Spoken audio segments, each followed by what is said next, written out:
I'm in Des Moines, Iowa. We are right outside the state capitol. We are coming up to the Iowa Caucuses, where Iowa Republicans will kick off the presidential nominating process and give us some clarity on kind of what voters are thinking heading into this election year. It's freezing. And so, we have a winter storm warning here this weekend. The wind chill on caucus day is expected to be all the way down to -15.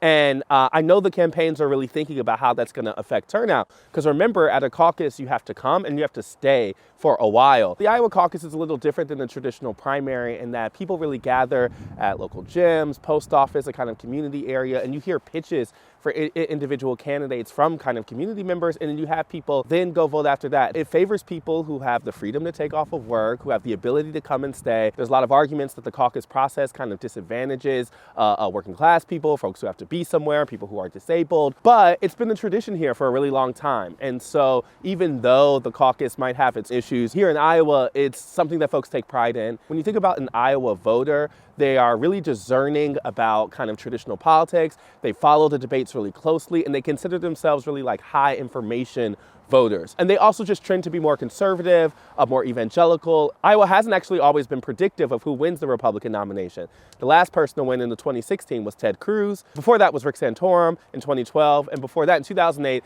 it was Mike Huckabee. None of those people went on to eventually win the Republican nomination, and it's really indicative of the evangelical wing of voters that really have a big influence here. So what Iowa usually does is deliver 2 or 3 candidates to the rest of the state and kind of limit the number that go forward. This year's been a little different because there's so few candidates who have gotten traction overall, and it's already down to basically 2 or 3 candidates. If the polls are right and Donald Trump does break out into a big lead, who finishes second? And does that allow them to make a better case for themselves as the non-Trump option going forward?